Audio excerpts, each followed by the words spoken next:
Kata Syekhul Islam Ibnu Taimiyah rahimahullahu taala, dan juga ucapan muridnya Imam Abdul Qayyim yang mengatakan, "Man lam yadkhulil jannata fid dunya, lam yadkhulil jannata fil akhirah." Kalau dia tidak masuk surga di dunia, maka dia tidak akan masuk surga di akhirat. Ketika ditanya, apa yang dimaksud surga dunia? Yang orang memasukinya akan memasuki surga akhirat. Maka beliau berdua mengatakan, itmi'nanul qalbi, ketenangan hati. Ketenangan hati itulah surga dunia. Bagaimana caranya menenangkan hati itu? Kata para ulama, sebagaimana yang dikatakan oleh Syekh Muhammad bin Abdul Wahhab di dalam Muqaddimah Qawaidul Arba, bahwa ketenangan hati itu bisa didapat dengan asyukru fi halin ni'ami, was sabru fi halil bala'i, wal istighfaru fi halil dhunubi. Bersyukur ketika diberikan nikmat, bersabar ketika diberikan ujian, dan segeralah istighfar ketika dia berbuat dosa. Kalau 3 perkara ini kita lakukan, maka kita akan mendapatkan ketenangan hati. Bersyukur apabila diberikan nikmat, bersabar apabila diberikan ujian, dan segera istighfar apabila melakukan dosa.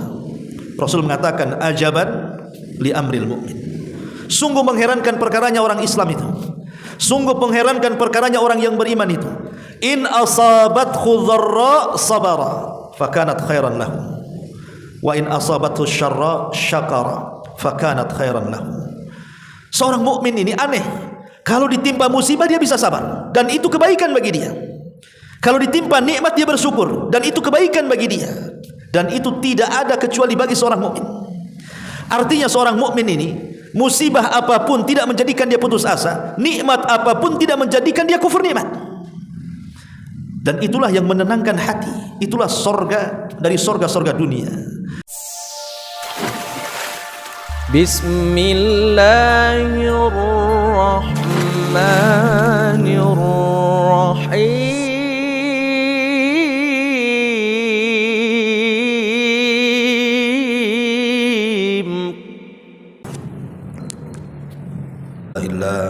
Billahi wa ba'du.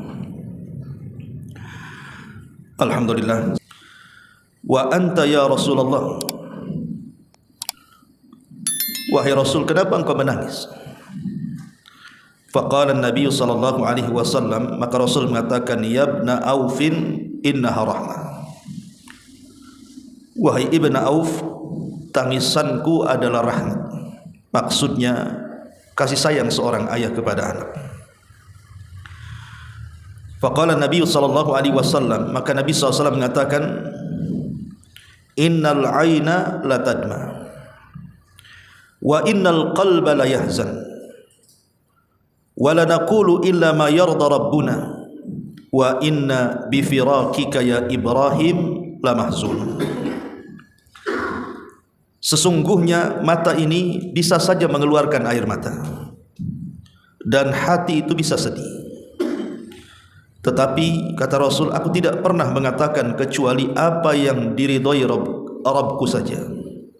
Dan sesungguhnya diriku dengan perpisahan wahai Ibrahim sungguh menyesakkan dada. Hadis ini menjelaskan kepada kita bahwa manusia setingkat Nabi SAW saja mengalami musibah yang menjadikan dirinya menangis, padahal dia seorang nabi. Di sini kita bisa petik pelajaran bahwa siapapun manusia, tidak harus dia seorang nabi, bahkan semua manusia pasti tertimpa sebuah musibah. Dan tentunya Nabi SAW dan para nabi yang lainnya, tentu musibahnya jauh lebih besar dibandingkan musibah yang kita derita. Karena ini tercermin dari ucapan Nabi SAW sendiri.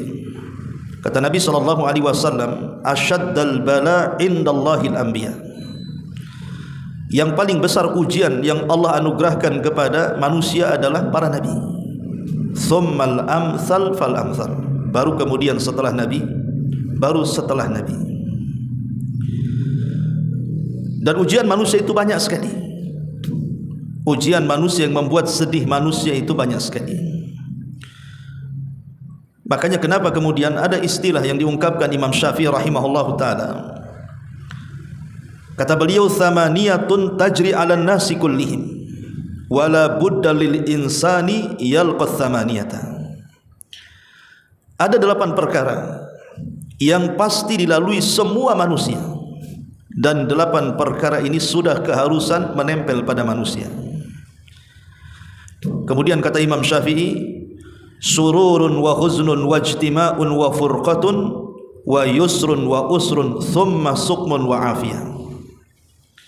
Kebahagiaan, kesedihan, berkumpul dan berpisah, mudah dan susah, sakit dan juga kesehatan. Inilah 8 perkara yang tidak mungkin lepas dari manusia. Terkadang manusia bahagia, terkadang manusia sedih. Terkadang manusia berkumpul, terkadang manusia berpisah. Terkadang manusia diberikan kemudahan, terkadang diberikan kesulitan. Terkadang diberikan penyakit, terkadang diberikan kesehatan. Itulah manusia. Pasti 8 perkara ini ada pada diri mereka. Karena Allah Subhanahu wa taala tidak pernah menciptakan manusia itu dalam satu kondisi. Allah Subhanahu wa taala mengatakan, "Wa tilkal ayyam nudawiluha bainan nas." Namanya hari itu diputar oleh Allah Subhanahu wa taala dari satu kondisi ke kondisi berikutnya. Supaya apa? Supaya ada keadilan, penyeimbangan hidup. Manusia kalau tidak diberikan musibah, bisa saja dia melampaui batas. Makanya Umar bin Khattab radhiyallahu anhu ketika memberikan catatan kepada ayat wa basyiris sabirin alladzina idza asabatkum musibatun qalu inna lillahi wa inna ilaihi raji'un ulaika alaihim salawatu min rabbihim wa rahmah wa ulaika humul muflihun. Beri kabar gembira kepada orang-orang yang ditimpa musibah kemudian mereka sabar. Kemudian mereka mengucapkan inna lillahi wa inna ilaihi raji'un. Semua datang dari Allah dan akan kembali kepada Allah. Maka bagi mereka Allah akan memujinya, Allah akan menurunkan rahmat kepadanya, dan Allah akan memberikan hidayah kepada mereka. Kata Umar bin Khattab radhiyallahu anhu, dia mengatakan, kenapa musibah itu diturunkan kepada manusia? Kata beliau, supaya ada keseimbangan hidup. Kalau orang senang terus, bisa saja melampaui batas. Kalau orang susah terus, bisa saja putus asa. Makanya kemudian diseimbangkan hidup ini antara nikmat dan juga ujian dari Allah Subhanahu wa taala. Ma'asyiral muslimin wal muslimat rahimani wa rahimakumullah. Dan ujian manusia itu sekali lagi banyak sekali. Ada orang yang diberikan musibah oleh Allah Subhanahu wa taala dengan kematian seperti yang dilakukan Nabi di sini. Terdapat dalam hadis ini, Rasul ditinggal mati orang yang tercintanya. Bukan hanya satu Ibrahim dalam hadis ini, tapi sebelumnya Rasul sallallahu alaihi wasallam sudah ditinggal mati oleh putra-putra tercintanya, dimulai dari Qasim kemudian Abdullah. Kemudian disusul dengan anak-anak perempuannya, di mana Nabi sallallahu alaihi wasallam langsung menguburkan dengan tangannya. Kematian Zainab ada di hadapannya, kematian Ruqayyah ada di hadapannya, kematian Ummu Kulthum ada di hadapannya, dan tiga-tiganya dikuburkan langsung oleh Nabi sallallahu alaihi wasallam kecuali Fatimah, karena Fatimah meninggal setelah Rasul meninggal. Tapi semua putra-putri Rasul meninggal sebelum Rasul meninggal, dan tidak ada kesedihan melebihi kematian orang-orang yang dicintainya.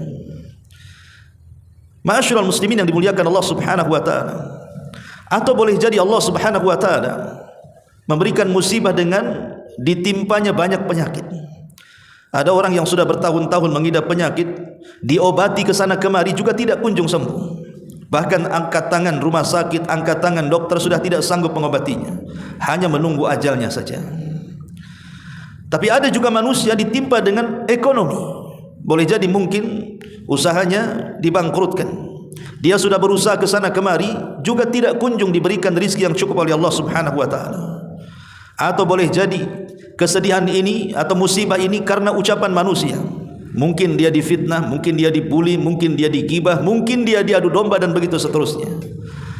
Atau boleh jadi karena pertengkaran suami istri, anak dengan ayah atau dengan tetangga, atau kesedihan orang-orang yang dalam penjara, atau kesedihan orang-orang yang terlilit hutang, atau kesedihan orang-orang yang kemudian terzolimi selama hidupnya. Ikhwatu fiddin muliakan Allah Azza wa Jalla, ujian manusia itu bermacam-macam. Tetapi ingat bahawa tidak mungkin Allah Subhanahu wa taala memberikan ujian itu kecuali manusia bisa menghadapinya. Mustahil. Ketika Allah Subhanahu wa taala menurunkan ujian itu, manusia tidak bisa menghadapinya. Karena Allah menurunkan ujian itu sesuai dengan kadar keimanannya. Kalau imannya kuat, Allah tambah ujiannya. Tapi kalau imannya lemah, maka Allah Subhanahu wa taala peringan ujiannya. Tapi ingat bahawa ujian itu Allah Subhanahu wa taala letakkan kepada hambanya hanya untuk menguji keimanan mereka. Apakah iman mereka benar ataukah dusta? Ma'asyiral muslimin yang dimuliakan Allah Subhanahu wa taala. Lalu kenapa manusia bisa stres? Kenapa manusia bisa bimbang, bisa bingung, bisa sedih? Apa penyebabnya? Hadis Aisyah Ummul Mukminin radhiyallahu anha. Beliau pernah mengatakan, bersabda Nabi sallallahu alaihi wasallam, kata Nabi sallallahu alaihi wasallam, "Idza kathurat dzunubul 'abdi wa lam yakun lahu ma yukaffiruha minal 'amali, ibtalahu Allahu bil hazni liyukaffiraha anhu." Apabila manusia sudah terlampau banyak dosa yang dilakukannya dan tidak ada yang bisa menggugurkan dosa itu dengan amalannya. Dosanya banyak tapi amalannya sedikit. Dosanya banyak tapi ibadahnya tak banyak. Dosanya banyak tapi ketaatannya tidak banyak. Maka terkadang Allah Subhanahu wa taala menguji hamba ini dengan kesedihan. Kalau dia sabar dengan kesedihan itu, itulah sebagai penggugur dosanya. Dan boleh jadi dengan kesabarannya itu, maka Allah Subhanahu wa taala akan pulihkan kebahagiaannya.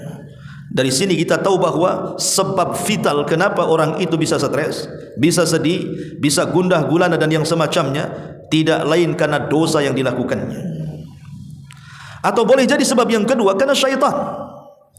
Karena syaitan ini menghendaki musuh-musuhnya dari kalangan Bani Adam itu supaya dia sedih, supaya dia stres, mengganggu ibadahnya. Makanya Allah Subhanahu wa taala berfirman dalam surah Mujadilah ayat 10 itu, ketika Allah menceritakan atau berfirman tentang kelakuan syaitan, Allah mengatakan, liyahzunal ladzina amanu wa laysa bidharrihim syai'an illa biidznillah wa 'alallahi falyatawakkalul mu'minun.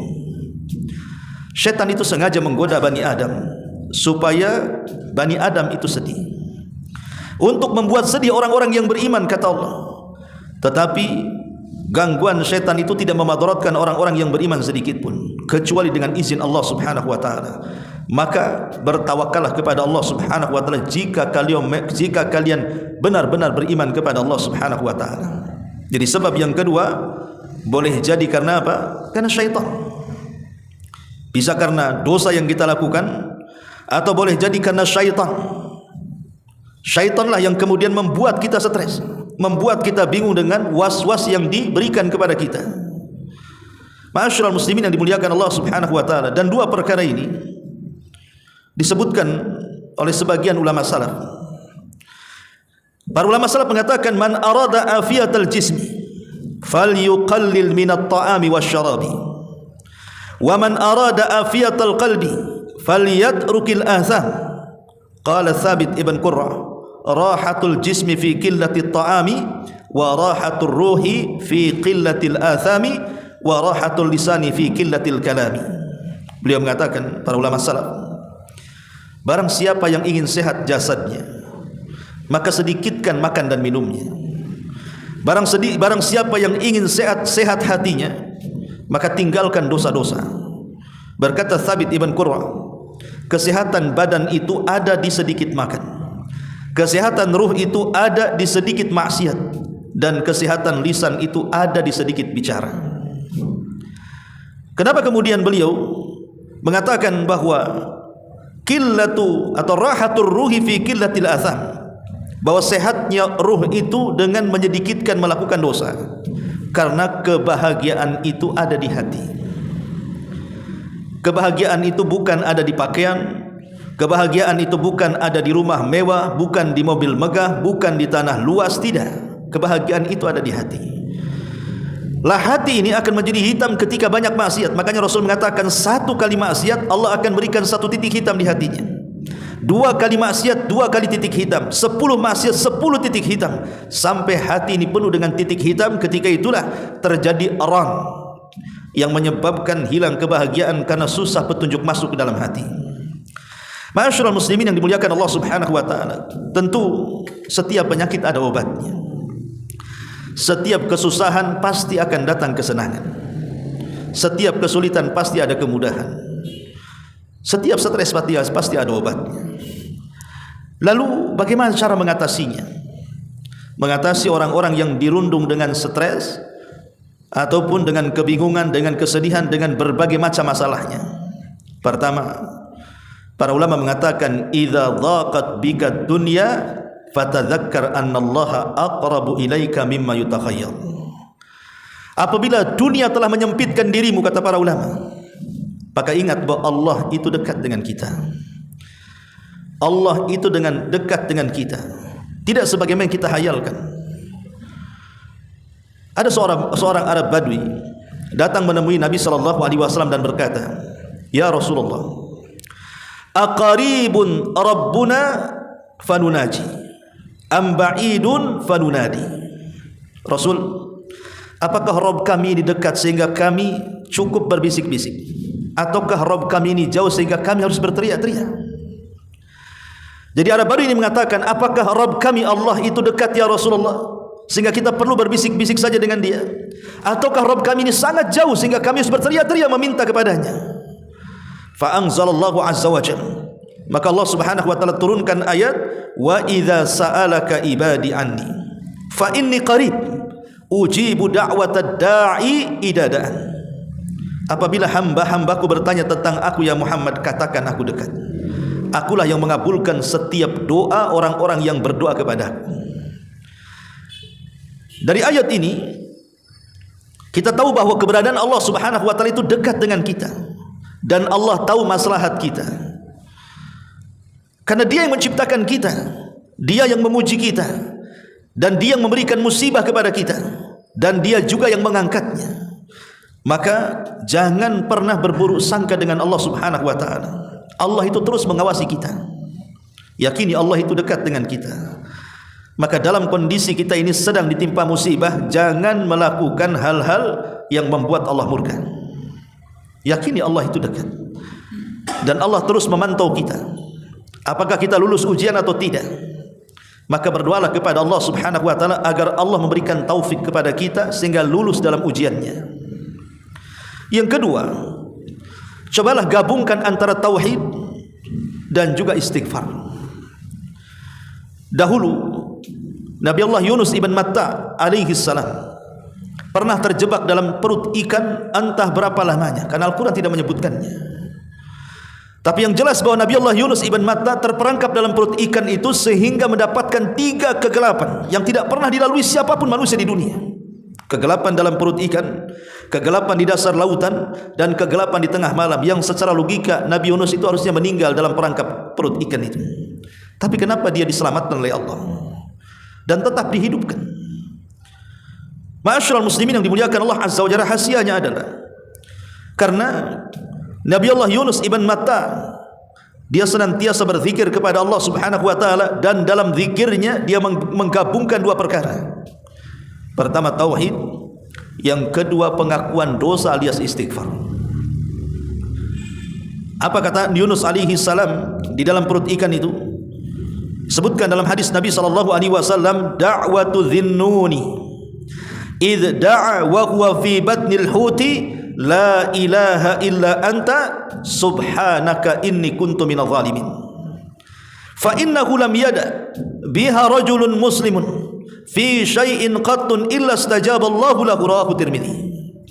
Kata Nabi sallallahu alaihi wasallam, doanya pemilik ikan, maksudnya Yunus ibn Matta alaihi salam, ketika dia berdoa dan dia berada di perut ikan, dia pun mengucapkan la ilaha illa anta subhanaka inni kuntu minadh dhalimin.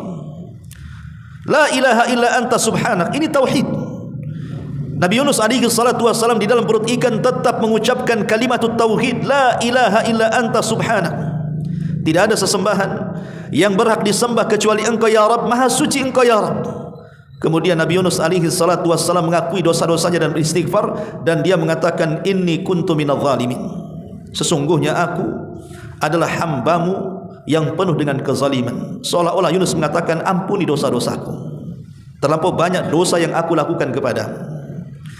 Maka Rasulullah SAW mengatakan, tidaklah seorang muslim berdoa dengan doa ini kemudian meminta sesuatu kecuali pasti Allah Subhanahu wa taala akan mengabulkan permintaannya. Ma'asyiral muslimin yang dimuliakan Allah Azza wa Jalla, sampai Allah Subhanahu wa taala mengatakan, kalaulah Yunus dalam perut ikan itu tidak termasuk hamba Allah yang banyak bertasbih, la labisa fi batnil huti ila yaumi yub'atsun, tentu Yunus akan berada di perut ikan itu sampai hari dibangkitkan kiamat. Tapi dia hamba Allah yang banyak bertasbih. Akhirnya setelah dia berusaha untuk berzikir dan suaranya melesat ke langit, sampai para malaikat di langit mengatakan kepada Allah Azza wa Jalla, ya Rabb, ini ucapan ini sangat ma'ruf, tetapi di mana hamba itu yang mengucapkannya? Kami tidak tahu. Maka Allah Subhanahu wa taala, itulah hambaku Yunus ibn Matta sedang berzikir di dasar lautan di perut ikan. Maka Allah Subhanahu wa taala memerintahkan ikan itu untuk naik ke permukaan dan memuntahkan Yunus ibn Matta, dan Allah selamatkan.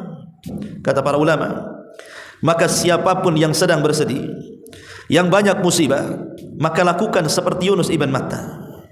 Gabungkan antara tauhid dan juga istighfar. Karena kita tahu bahwa semua ujian ini datang dari Allah Subhanahu wa taala. Maka kembalikan kepada Allah Subhanahu wa taala. Serahkan ujian ini kepada Allah. Kalau kita menghadapi ujian sendirian tidak akan sanggup. Jangankan sekelas kita, sekelas Nabi SAW saja, dia tidak akan sanggup menghadapi ujian kalau bukan karena pertolongan Allah Subhanahu wa taala. Makanya ketika dia dilempari oleh penduduk Taif, kemudian dia pun berdarah-darah dengan Zaid ibn Haritha, maka sepanjang jalan dalam pelarian itu Nabi SAW hanya menyerahkan urusan kepada Allah Subhanahu wa taala dan mengatakan, illam yakun alayya sakhatun fala ubali. Ya Rabb, kalau ujian ini bukan bentuk azabmu kepadaku, bukan dalam bentuk siksamu kepadaku, aku enggak peduli. Seolah-olah Rasul mengatakan, selama ujian ini bentuk rahmat kasih sayangmu kepada hamba-hambamu, silahkan uji sesukamu. Tapi kalau ini dalam bentuk azab, jangan sampai. Karena ketika ujian itu dalam bentuk azab, berarti itu datang dari kemurkaan karena dosa yang kita lakukan. Tetapi kalau ujian itu datang dalam bentuk rahmat, berarti Allah hendak meninggikan derajat. Makanya Rasulullah SAW hanya mengatakan, kalau ini bukan kemurkaanmu ya Rabb, aku tidak peduli seberapa besar kau timpakan ujian itu kepadaku, asal bukan dalam bentuk kemurkaan, tapi dalam bentuk rahmat. Ma'asyiral muslimin yang dimuliakan Allah Subhanahu wa taala. Kemudian yang ketiga, gabungkanlah antara salat dan doa. Gabungkan antara salat dan doa. Hudzaifah bin Yaman radhiyallahu anhu, beliau berkata, kana an-nabiy sallallahu alaihi wasallam idza ishtadda alaihi amrun qama ila salati. Kata Hudzaifah bin Yaman radhiyallahu anhu, Rasul itu kalau mendapatkan ujian yang tidak bisa lepas dari diri dia, saking beratnya ujian itu, maka Nabi SAW langsung menuju salat. Jadi Nabi SAW kalau ada perkara yang tidak bisa lepas dari diri dia, kesulitan yang sulit lepas darinya, maka dia segera salat. Dari sini kita tahu bahwa salat itu bisa mengurai kesulitan. Cobalah kita ini bangun di sepertiga malam akhir.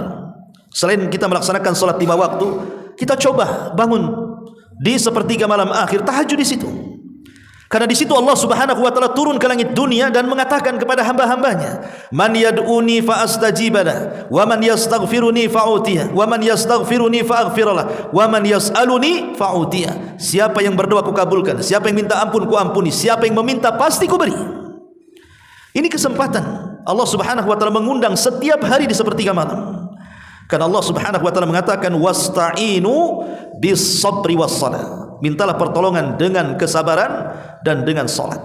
Jadi salat itu adalah penyebab terurainya masalah. Kenapa demikian? Karena dalam salat itu ada bacaan iyyaka na'bud wa iyyaka nasta'in. Hanya kepadamu ya Rabb aku beribadah, dan hanya kepadamu ya Rabb aku meminta pertolongan. Kalimat hanya kepadamu ya Rabb aku meminta pertolongan, padahal meminta pertolongan bagian daripada ibadah. Harusnya cukup dengan mengatakan iyyaka na'bud. Tetapi Allah Subhanahu wa taala pisahkan wa iyyaka nasta'in, seolah-olah isti'anah itu ibadah khusus daripada jenis ibadah yang lainnya. Ya, karena tidak mungkin orang itu melakukan ibadah tanpa pertolongan Allah. Antum tidak mungkin hadir di kajian ini kalau bukan karena pertolongan Allah. Antum tidak bisa melaksanakan salat Isya berjamaah tadi kalau bukan karena pertolongan Allah. Bahkan tidak mungkin kita menggerakkan tangan, kaki dan yang lainnya kalau bukan karena pertolongan Allah. Seolah-olah kalimat iyyaka na'budu wa iyyaka nasta'in ini mengatakan bahwa kalau Allah Subhanahu wa taala tidak menolong perkara kita, tidak ada perkara sekecil apapun bisa kita selesaikan. Makanya sering saya katakan, sebesar apapun masalah, kalau Allah ikut campur tangan dalam menyelesaikannya, pasti akan ada jalan keluarnya. Tapi sekecil-kecilnya masalah, kalau Allah tidak ikut campur dalam permasalahan kita, maka kita akan sulit untuk menyelesaikannya. Karena semua datang dari Allah, dan Allah juga yang akan mengangkatnya. Maka solatlah, perbanyak solat, minta dalam solat kita agar masalah kita diselesaikan. Kemudian berdoa. Lalu doa apa yang diajarkan Nabi SAW supaya masalah kita ini mudah terselesaikan? Ma'asyiral muslimin yang dimuliakan Allah Subhanahu wa taala, doa ini ada dua macam. Doa ini ada dua macam. Ada doa sebagai wiqayah, penjagaan. Jadi sebelum datang masalah, sebelum datang kesulitan, sebelum datang kebingungan dan kesedihan itu, perbanyak doa ini supaya tidak menimpa kita. Yang kedua, doa yang selalu dipanjatkan dan diajarkan Rasul kepada kita apabila sudah terjadi masalah. Ma'asyiral muslimin yang dimuliakan Allah Subhanahu wa taala, adapun doa sebagai pencegahan dari masalah adalah doa yang diajarkan Nabi sallallahu alaihi wasallam, Allahumma inni a'udzubika minal hammi wal hazan wal ajzi wal kasal wal bukhli wal jubni wa dhala'id daini wa ghalabatir rijal. Ya Allah, aku berlindung kepadamu dari perasaan bingung dan kesedihan, dari al-ajzi wal kasal. Al-ajz artinya kelemahan, wal kasal itu artinya kemalasan, wal bukhli wal jubni, dari kebakhilan dan rasa takut yang menyelimuti, wa dhala'id daini wa ghalabatir rijal, dan dari hutang-hutang budi ataupun hutang-hutang uang. Satu hari dijelaskan oleh hadis Abi Sa'id Al-Khudri radhiyallahu anhu, Nabi SAW entah kenapa kakinya dilangkahkan di waktu salat duha menuju masjid, dan masjid di waktu salat duha itu tidak ada orang, karena salat duha itu adalah waktu aktivitas manusia mengejar dunia. Tapi entah kenapa kaki Nabi SAW terlangkahkan ke masjid. Sampai di masjid, rupanya di dalam masjid itu ada Abi Umamah yang sedang salat sunnah, kemudian memanjatkan doa di hadapan Allah Azza wa Jalla. Tapi dia melihat wajah Abi Umamah ini nampaknya kurang bahagia. Maka Nabi SAW mulai bertanya kepada Abi Umamah dan mengatakan, mali araka jalisan fil masjid fi ghairi waqti salat. Ada apa wahai Abu Umamah? Kenapa kau duduk di masjid di bukan waktu salat? Nampaknya kau ada kesulitan. Kemudian Abu Umamah radhiyallahu anhu mengatakan, humumun lazimatni wa duyunun ya Rasulullah. Banyak masalah dalam kehidupanku wahai Rasul. Banyak hutang yang melilit dalam kehidupanku wahai Rasul. Maka Rasulullah SAW mengatakan, afala u'allimuka kalaman, maukah ku ajarkan kepadamu beberapa kalimat. Idza anta qultahu adhhaballahu azza wa jalla hammuka wa qada anka daynuk. Kalau engkau baca, mudah-mudahan Allah menghilangkan kesulitanmu dan Allah lunasi hutang-hutangmu. Maka Abi Umamah langsung mengatakan, bala ya Rasulullah, tentu wahai Rasul. Maka Rasul mengajarkan, ya Aba Umamah, idza asbahta wa idza amsayta, apabila engkau di pagi hari atau di sore hari, katakanlah Allahumma inni a'udzubika minal hammi wal hazan wa a'udzubika minal ajzi wal kasal wa a'udzubika minal jumni wal bukhl wa a'udzubika min ghalabatid daini wa qahrir rijal. Katakan, ya Aba Umamah, aku berlindung kepadamu ya Rabb dari kegundahan dan kesedihan, dari kelemahan dan kemalasan, dari kebakhilan dan rasa takut yang menyelimuti, dan dari terkalahkannya oleh hutang, dan dari terkalahkannya oleh budi baik manusia. Ma'asyiral muslimin yang dimuliakan Allah Azza wa Jalla, Abu Umamah mengatakan, fa fa'altu dzalik fa adhhaballahu Azza wa Jalla hammi wa qada anni daini. Maka aku yakin dengan seyakin-yakinnya dengan apa yang diajarkan Rasul, ku amalkan itu semuanya.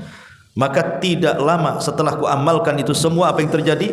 Allah hilangkan kesedihanku dan Allah lunasi hutang-hutangku. Artinya di sini harus ada keyakinan dalam doa. Jangan ada keraguan. Karena ragu-ragu dalam berdoa itu menjadikan tidak terkabul doa kita.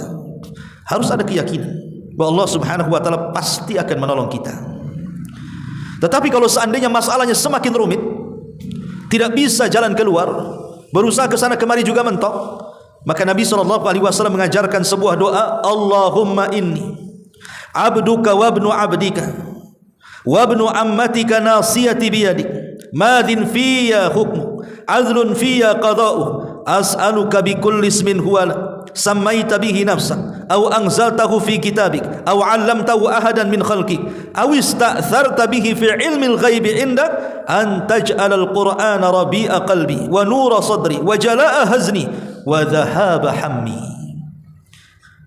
Ya Allah, sesungguhnya aku adalah hamba. Kita adalah semua hamba Allah. Serahkan semua kepada Allah. Sesungguhnya aku adalah hamba, putra hambamu, putra hambamu, nasibku di tanganmu, nasibku di tanganmu. Ini bentuk apa? Penyerahan kepada Allah, bahwa nasib kita semua di tangan Allah. Nasib kita lah bukan di tangan kita. Makanya kalau ada dukun meramal lewat garisan-garisan tangan kemudian menentukan nasib seseorang, dustakan. Nasib kita semua di tangan Allah Subhanahu wa taala. Berlaku padaku ketentuanmu, adil padaku putusanmu.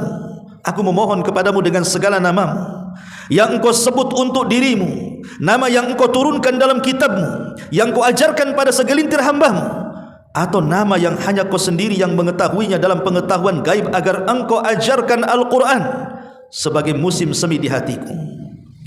Apa hubungan Al-Quran dengan menghilangkan kesedihan, dengan menghilangkan gundah gulana, dengan menghilangkan kesetresan? Apa hubungan Al-Quran?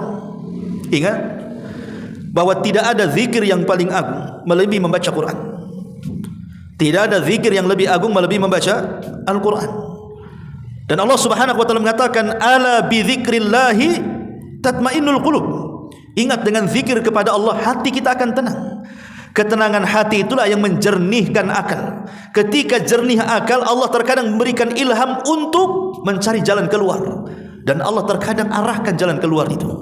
Makanya di sini Allah Subhanahu Rasulullah SAW ajarkan, antaj'alal Qur'ana rabi'a qalbi wa nura sadri wa jalaa'a huzni wa dhahaba hammi.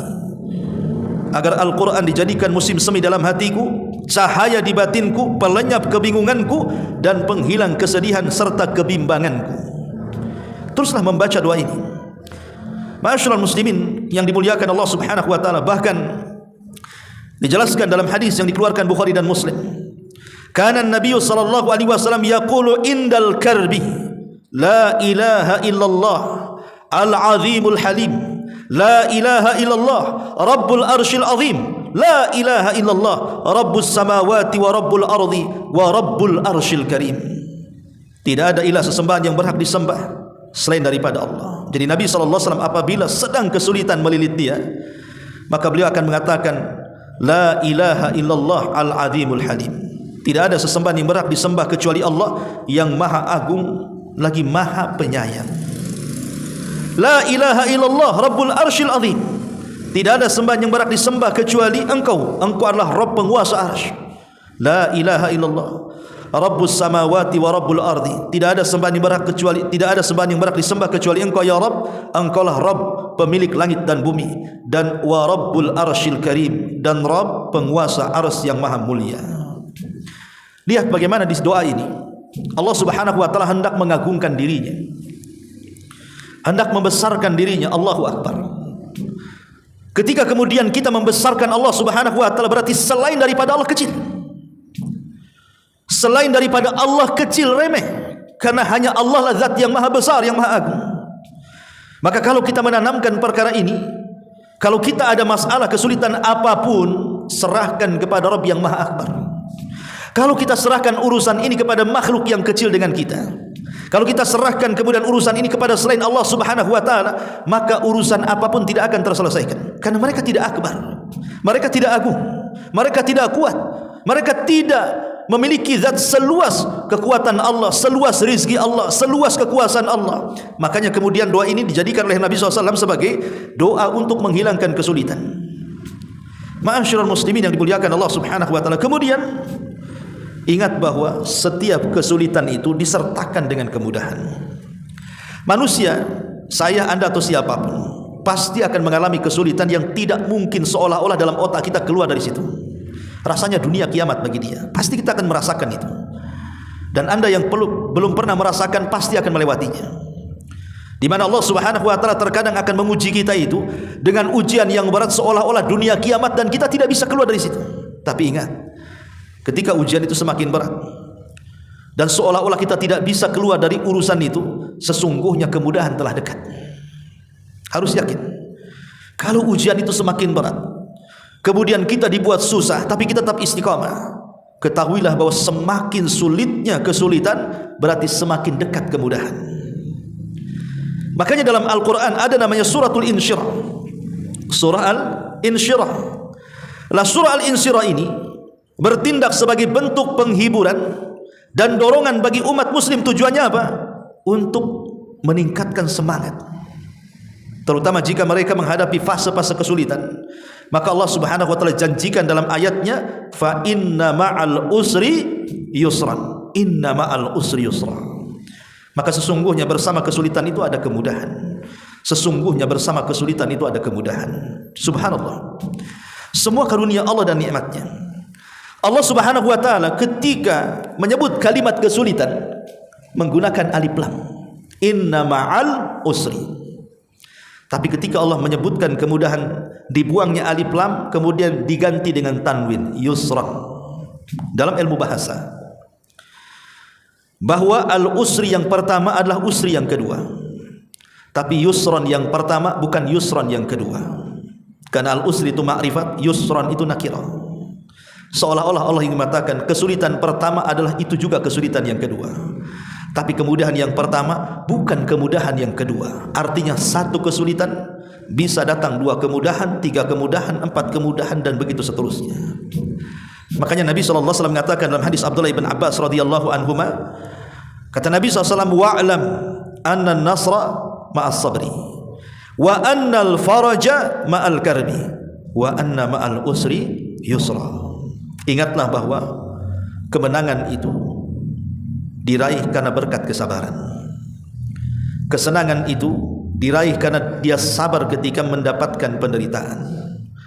Dan kesulitan itu pasti diganti dengan kemudahan. Lambat laun pasti akan datang kemudahan, karena manusia tidak mungkin diciptakan dalam satu kondisi. Selama dia istiqomah dan yakin dengan Allah Subhanahu wa taala, maka semakin dekat, semakin sulit kehidupan kita, semakin dekat dengan kemudahan. Itu harus yakin. Inna ma'al usri yusra. Kemudian juga serahkan semua urusan kepada Allah Subhanahu wa taala, atau sidqut tawakkul. Perkuat tawakal kita dengan Allah Subhanahu wa taala. Nabiullah Ibrahim alaihi salatu wassalam ketika dilempar ke dalam api oleh raja zalim, raja Babil, apa yang diucapkan Ibrahim? Hasbunallah wa ni'mal wakil. Itulah ucapan Ibrahim. Jadi ketika Ibrahim itu dilempar oleh manjani ketapel besar ke dalam api yang sedang menyala, yang tingginya sama dengan istana, tiba-tiba Ibrahim mengatakan hasbunallah wa ni'mal wakil. Cukuplah Allah sebagai pelindung, karena dia sebaik-baik pelindung. Apa yang terjadi? Faja'alahallahu alaihi bardan wa salaman. Maka Allah jadikan api itu menjadi dingin dan menyelamatkan. Dan itu juga pernah terjadi dengan Nabi SAW. Ketika kekalahan Rasul di Uhud, maka semua tentara Rasul mundur ke kota Madinah. Kemudian Abi Sufyan dan pasukannya mengancam akan mengirim pasukan besar untuk menyerang Madinah. Maka ketika itu disampaikan kepada Rasul bahwa Abi Sufyan akan membawa pasukan besar untuk membabat mereka habis. Dan Allah Subhanahu wa taala gambarkan dalam Quran, alladzina qala lahumun nas innan nasa qad jama'u lakum fakhshawhum. Orang-orang telah berkata kepada mereka, manusia sedang berkumpul, maksudnya musuh-musuh sedang berkumpul dan akan menyerang. Takutlah engkau. Apa yang terjadi? Fazadahum imanan. Maka iman Rasul semakin meningkat. Ditakut-takuti malah meningkat imannya. Kemudian Rasul mengajarkan kepada para sahabat kalimat hasbunallah wa ni'mal wakil. Maka semua sahabat mengikuti Rasul. Wa qalu hasbunallah wa ni'mal wakil. Mereka pun berkata, cukuplah Allah sebagai pelindung, karena dia sebaik-baik pelindung. Apa yang terjadi? Fanqalabu bi ni'mati minallahi wa fadlin lam yamsashum su wattaba'u ridwanallah wallahu dzul fadlil azim. Maka Allah ganti semuanya dengan nikmat yang sangat besar. Dari sini kita tahu bahwa ketika kesulitan itu semakin menguat, maka kuatkan tawakal kita kepada Allah. Sandarkan hati kepada Allah dengan betul-betul dengan sandaran. Katakan kepada Allah, hasbunallah wa ni'mal wakil. Cukuplah Allah sebagai pelindungku. Kalau kita mencari pelindung dari makhluk, tidak akan bisa melindungi, karena hanya satu-satunya zat pelindung adalah Allah Subhanahu wa taala. Ma'asyiral muslimin yang dimuliakan Allah Azza wa Jalla, maka orang semakin kuat tawakalnya, maka semakin dekat kemudahan yang akan diraihnya. Bahkan Ibrahim ketika diuji lebih berat daripada itu. Ketika Ibrahim melihat putranya sudah usianya belasan tahun, ya sekitar 14-15 tahun, dan itu sudah lama tidak berjumpa, mulai dari diletakkan di masa bayi dengan Hajar di negeri Mekah, ditinggalkan sampai belasan tahun. Seorang ayah yang tidak memiliki anak lagi kecuali Ismail, tentu kerinduannya semakin memuncak karena ingin berjumpa dengan putranya. Maka dia pun melakukan perjalanan dari Palestina ke negeri Mekah. Qadarullah, di tengah malam dia tertidur, tiba-tiba dalam mimpinya Allah perintahkan dia menyembelih putranya. Mau tidak mau, ini adalah perintah Allah, harus sami'na wa ata'na. Maka baru saja pertemuan Ibrahim yang belasan tahun tidak berjumpa dengan putranya Ismail, tiba-tiba kemudian Ibrahim mengatakan kepada Ismail, ya bunayya inni ara fil manami anni adbahuka fangdur madza tara. Wa Ibrahim, ayahmu semalam bermimpi menyembelih dirimu, bagaimana pendapatmu?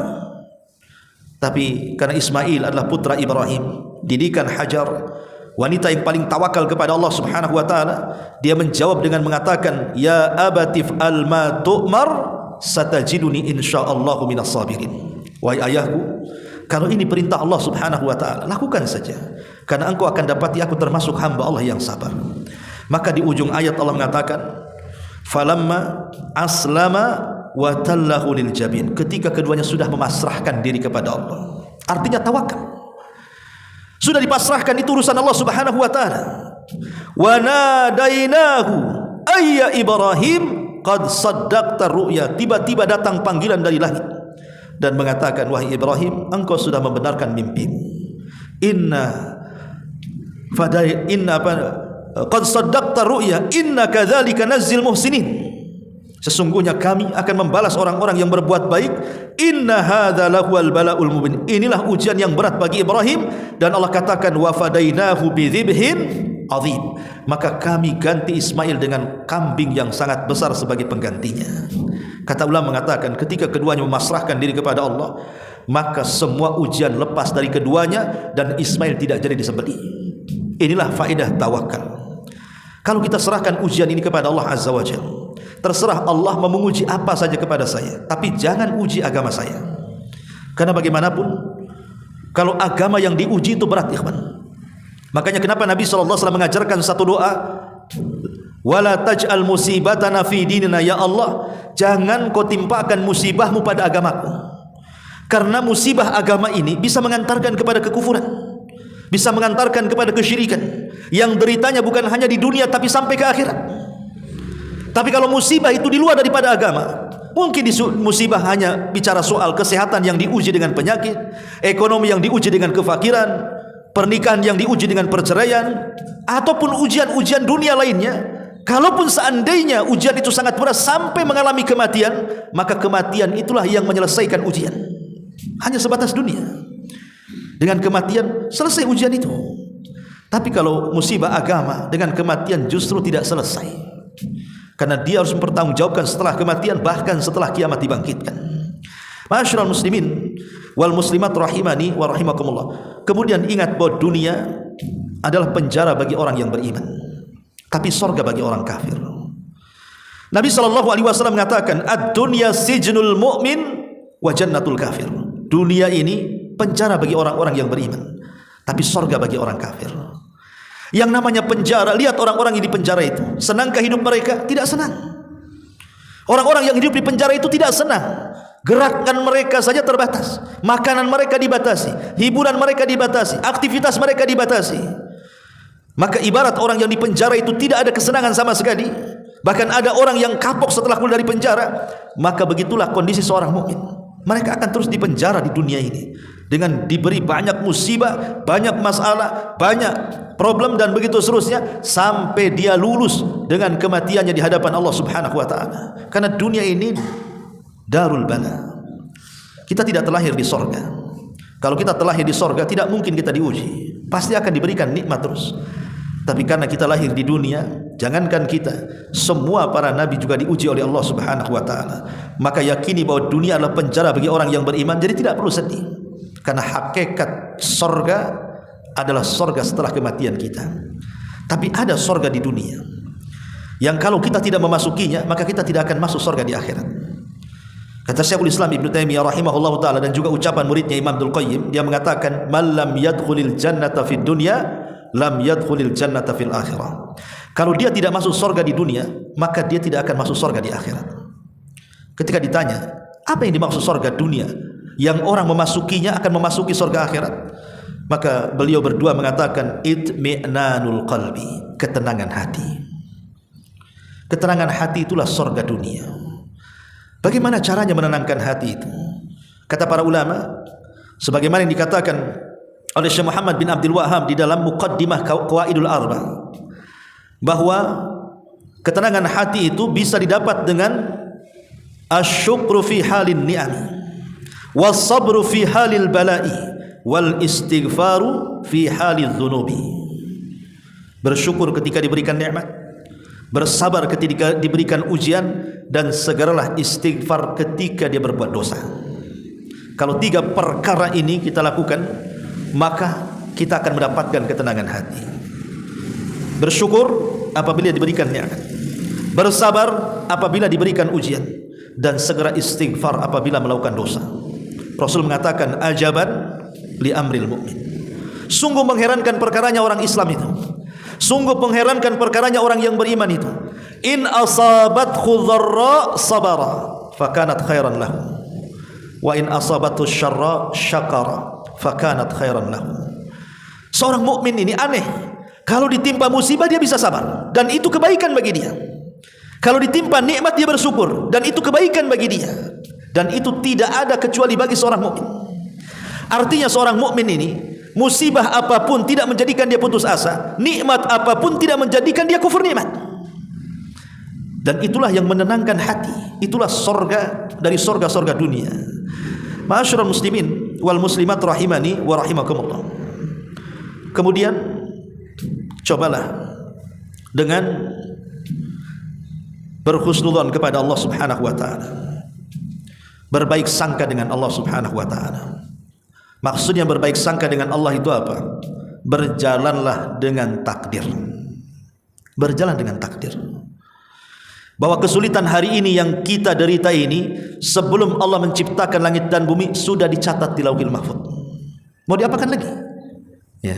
Apa menolak takdir Allah? Jadi kesulitan hari ini yang kita lalui, apakah kita dizalimi? Apakah kita disakiti dengan ucapan-ucapan manusia? Apakah kita ditinggalkan orang yang kita cintai? Apakah kita dililit dengan hutang dan berbagai macam masalah? Apakah kita banyak ujian apapun? Itu sudah dicatat oleh Allah Subhanahu wa taala sebelum Allah menciptakan langit dan bumi 500 tahun.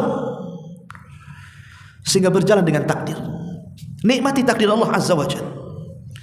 Sebab kalau kita tidak berjalan dengan takdir dan kita menyalahi takdir terus, maka selamanya kita tidak akan tenang. Tapi kalau kita yakin dengan takdir Allah Azza wa Jalla dan berjalan dengan takdir Allah Subhanahu wa taala, pasti hidup kita akan tenang, ikhwan. Maka sekali lagi, berjalanlah dengan takdir Allah Subhanahu wa taala. Mudah-mudahan ceramah yang singkat ini bermanfaat. Subhanaka bihamdika asyhadu an la ilaha illa anta astaghfiruka wa atubu ilaik. Allah